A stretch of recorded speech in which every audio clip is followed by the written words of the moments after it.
Bonjour, beau soleil, lune, levé et Vénus balance. Bienvenue dans la lecture d'aujourd'hui. Découvrons quel message les cartes vous transmettent aujourd'hui. Votre intuition ne vous a pas induit en erreur et cette personne vous aime bien plus profondément que vous ne pouvez l'imaginer.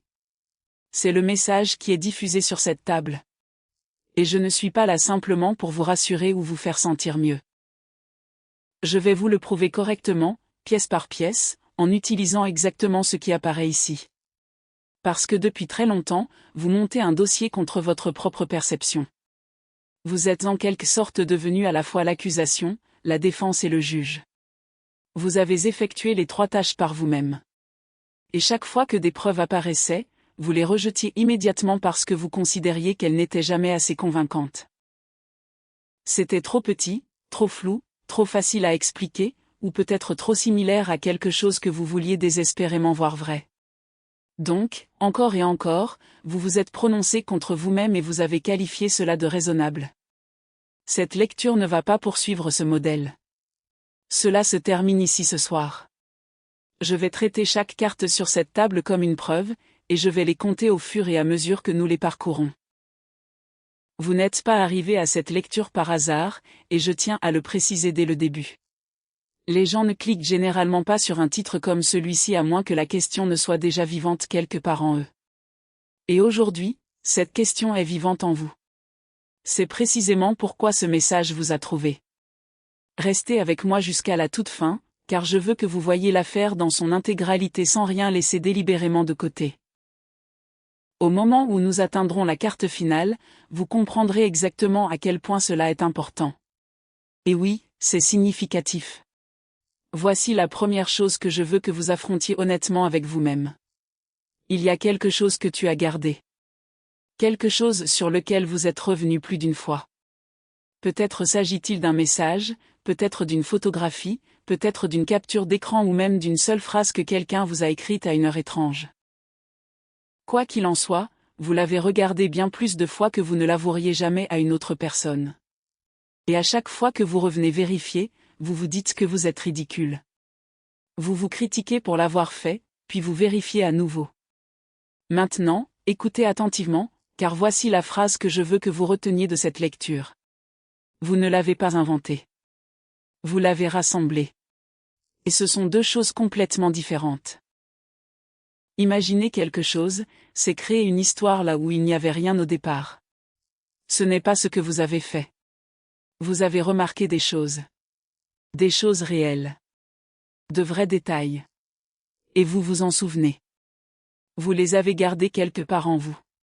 Ensuite, au lieu de vous faire confiance pour les avoir remarqués, vous vous êtes puni pour y avoir prêté attention. Ce n'est pas une illusion. Il s'agit de preuves recueillies par quelqu'un qui ne fait pas entièrement confiance à son propre jugement. Alors permettez-moi de prendre les 2 premières cartes, car ces 2 cartes parlent directement de la façon dont vous savez ce que vous savez. Le chariot est là.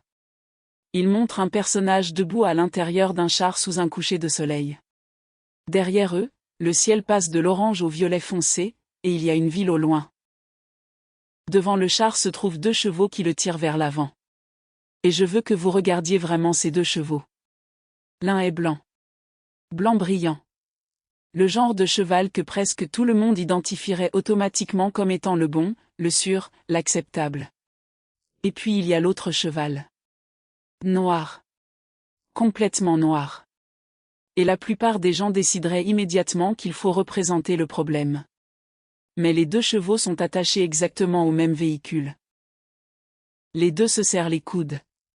Le char bouge, et c'est le détail qui compte le plus. Ces 2 chevaux représentent votre logique et votre instinct. Et ils ne se battent pas réellement. On explique les choses. L'autre le sait tout simplement. Mais tous 2 portent une partie du même poids. Vous avez passé des années à essayer de vous séparer de ce cheval noir parce que vous pensiez que votre intuition vous tirait dans la mauvaise direction. Vous pensiez que cela vous faisait reculer. Ce n'était pas le cas. Cela faisait la moitié du travail.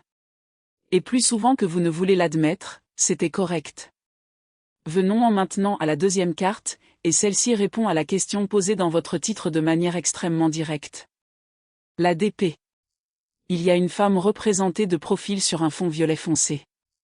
Du côté de sa tête, un énorme éventail doré s'ouvre vers l'extérieur, presque comme une spirale faite de lumière. Des oiseaux sombres tournent autour d'elle et derrière elle se trouve un escalier qui serpente au loin. Mais il y a un détail que je veux que vous remarquiez attentivement. Ses yeux sont fermés. Regardez vraiment ça. Parce que c'est l'une des cartes les plus claires de tout ce jeu. Cela représente la clarté. Cela représente voir ce qui est réellement là. C'est le réel propre et net, la vérité révélée. Et pourtant, ses yeux sont fermés. C'est intentionnel. Ce n'est pas un hasard, et l'artiste ne cherche pas simplement à donner à la carte un aspect mystérieux ou poétique. Le message est que cette connaissance particulière ne vous est pas venue par la vue. Personne ne vous a rien montré. Personne ne vous a confirmé quoi que ce soit.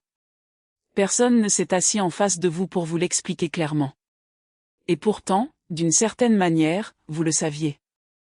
Et c'est précisément ce qui a engendré votre méfiance envers cette intuition. On vous a appris à faire confiance à ce qui était tangible. À ce qui était démontrable. À ce qu'une autre personne pouvait observer et vérifier. Mais cela ne peut pas nécessairement être montré. Alors, à un moment donné, vous avez décidé que si vous ne pouviez pas montrer physiquement l'information à quelqu'un d'autre, alors elle ne pouvait pas être réelle. Demandez-vous honnêtement combien de fois cette règle vous a réellement été utile dans votre vie. Chaque chose importante que vous avez comprise à propos de quelqu'un, vous l'avez généralement ressentie avant même de pouvoir la prouver. Et chaque fois que vous avez ignoré cette intuition parce que vous attendiez des preuves, ces preuves ont fini par arriver. Mais elles sont arrivées tard. Et souvent, cela avait un prix. Ces oiseaux qui tournent autour de sa tête représentent les pensées que vous n'avez pas réussi à faire taire. Mais ce ne sont pas de simples bruits parasites. Ils tournent sans cesse autour de la même vérité. Et ils la cernent avec précision. Nous avons donc maintenant 2 éléments de preuve. Et aucun n'a encore trait au sentiment de cette personne. Tous 2 concernent votre instrument. Et votre instrument n'est pas défectueux. La suite va nous montrer à quel point cet instrument a réellement détecté de choses. La 3e pièce à conviction ne la concerne pas non plus. En fait, c'est peut-être la moins flatteuse de toute cette affaire. Avant de vous révéler ce que cette personne ressent, je dois vous montrer ce que vous avez fait de ce que vous saviez déjà. Car à chaque fois que l'information vous est parvenue, vous en avez fait quelque chose. Et la carte décrit parfaitement ce comportement. Le 5 de bâton. L'image montre une foule de personnes portant de longs bâtons. Certains sont vêtus de chemises blanches et de pantalons rouges. Certains se tiennent debout, tandis que d'autres semblent trébucher au sol. L'image est imprégnée d'orange, de violet, de mouvement et de confusion. Au premier abord, on dirait une véritable bagarre. Mais regardez de plus près. Ce détail change tout. Ils sont tous habillés de la même façon. Absolument tous. De loin, ils sont presque identiques. Il ne s'agit donc pas d'un combat entre 2 camps opposés, car il n'y a pas de camp distinct. C'est une seule et même personne qui se répète sans cesse, se disputant avec elle-même dans un champ. Et c'est exactement ce que vous faites dans votre esprit depuis plus longtemps que vous ne voulez l'admettre. Vous vous êtes dit qu'ils étaient simplement bienveillants.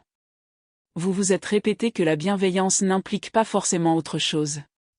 Vous vous êtes alors dit que vous interprétiez peut-être tout à travers le prisme de vos propres désirs. Vous vous êtes dit que si c'était vraiment réel, ils en auraient déjà parlé ouvertement. Vous vous êtes comparé aux autres et vous avez pensé. Les autres reçoivent des paroles directes. Moi, je ressens des humeurs, de l'énergie, une atmosphère, et je fais des suppositions. Et puis, juste au moment où vous en étiez convaincu, une autre partie de vous affirmait le contraire. Vous arriviez à une conclusion. Puis vous la réfutiez aussitôt. Et ainsi de suite. Rangée après manche. Et toute cette dispute se déroulait dans votre tête, en l'absence de toute autre personne. Remarquez maintenant un autre détail important. Ces bâtons ne sont pas utilisés comme des armes. Personne ne frappe personne. Personne ne saigne. Personne n'est vraiment blessé. Il s'agit de mouvement. Il s'agit de bruit. Il s'agit d'activités sans dommage réel. Et c'est précisément en cela qu'a été ce débat intérieur. Cela n'a jamais vraiment rien résolu pour vous. Parce que cela n'a jamais été conçu pour résoudre quoi que ce soit. Cela vous a occupé. Cela vous a incité à analyser. Cela vous a incité à vous interroger. Et surtout, cela vous a évité d'avoir à agir en fonction de ce que vous savez déjà. Car une fois que vous aurez pleinement accepté ce que vous savez, vous devrez peut-être faire quelque chose. Et cette perspective vous effraie. Alors vous entretenez le débat. Vous appelez cela de la prudence. Vous appelez cela du bon sens.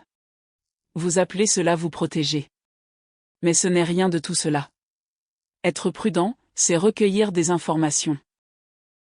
Et Balance, vous avez recueilli ces informations depuis longtemps. Vous en avez déjà suffisamment. Faites quelque chose pour moi maintenant. Un seul mot suffit, et revenez ensuite à la lecture.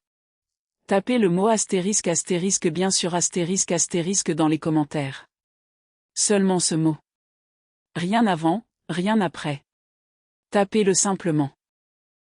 Si vous vous êtes déjà convaincu de ne pas faire quelque chose dont vous étiez absolument certain, pas quelque chose que vous souhaitiez simplement, pas quelque chose que vous espériez, mais quelque chose dont vous étiez absolument certain, je le savais réellement, puis lentement démantelé dans votre propre esprit, je veux voir combien d'entre nous se trouvent dans ce même domaine.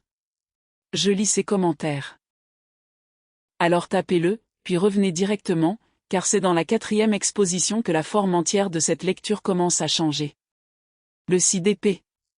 Il y a une femme debout à l'intérieur d'un petit bateau. Elle porte une cape rouge et sous elle, l'eau est d'un bleu vert pâle. Autour du bateau, volant bas et près de la surface, des oiseaux noirs se déplacent à ses côtés.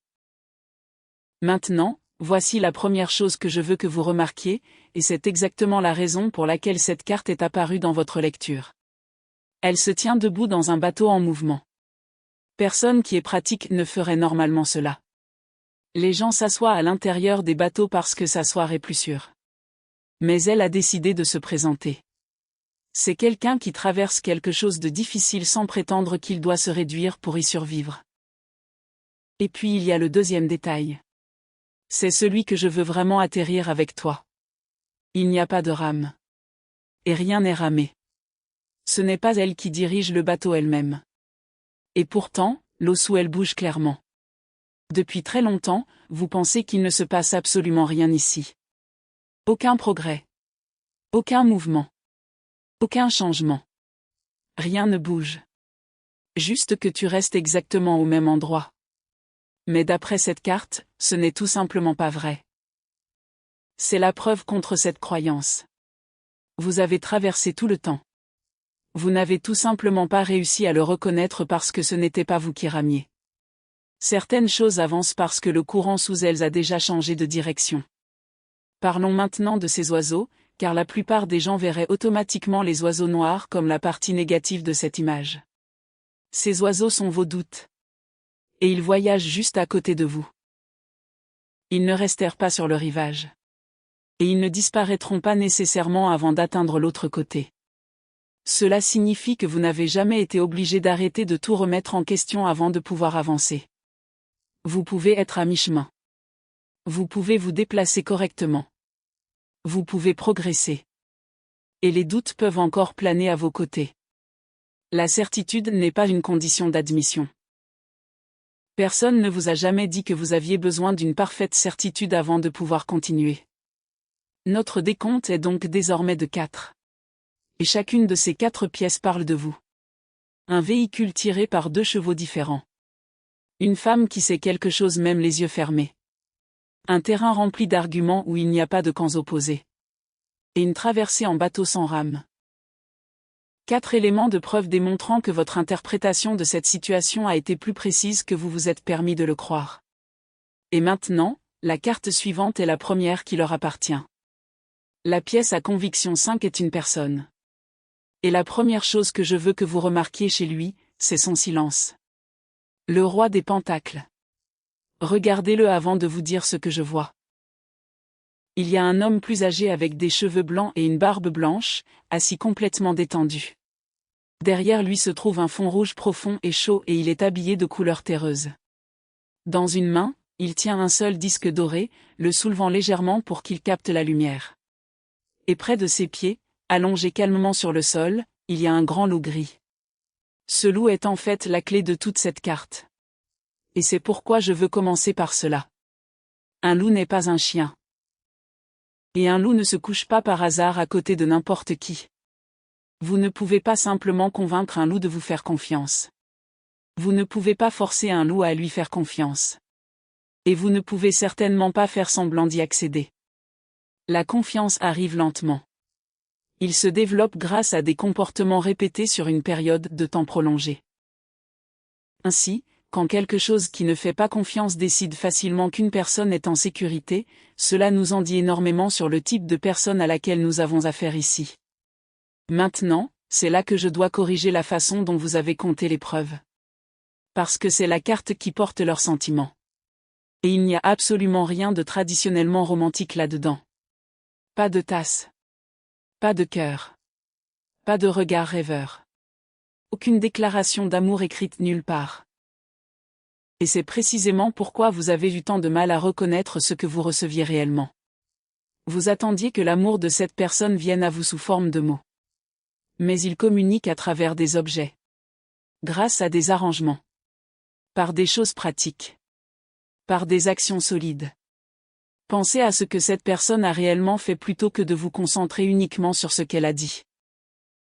Ils se sont souvenus de certains détails pratiques à votre sujet dont presque personne d'autre n'aurait pris la peine de se souvenir. Ils ont réparé quelque chose. Ils ont géré quelque chose. Ils se sont occupés de quelque chose pour vous sans vous en faire part. Ils sont apparus alors que se présenter n'était pas pratique et ont ensuite agi comme si ce n'était pas grave. Ils t'ont demandé quelque chose sur ta vie que seul quelqu'un qui avait vraiment prêté attention saurait demander. Et vous avez qualifié chacune de ces choses de gentillesse. Ensuite, vous êtes passé à autre chose. Et tu as continué à attendre autre chose.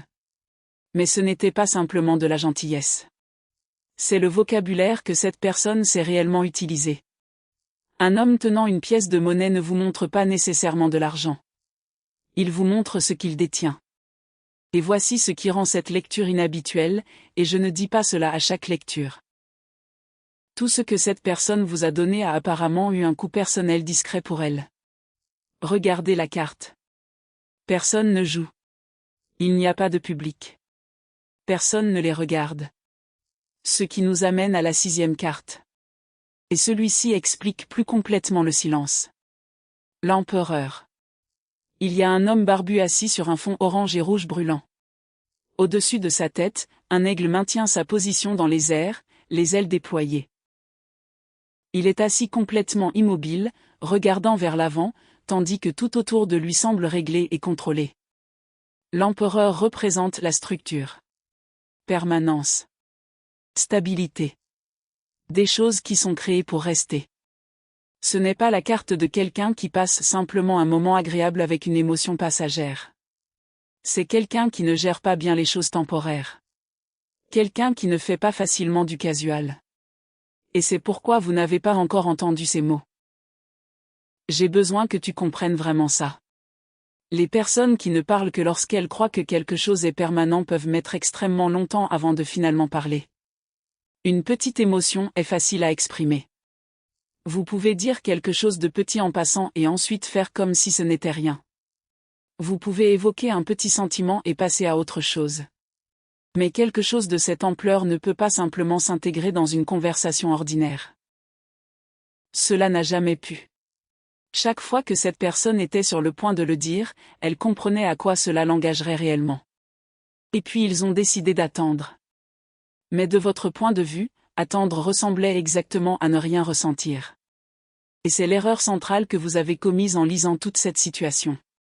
Vous avez mesuré leurs sentiments à travers leur silence.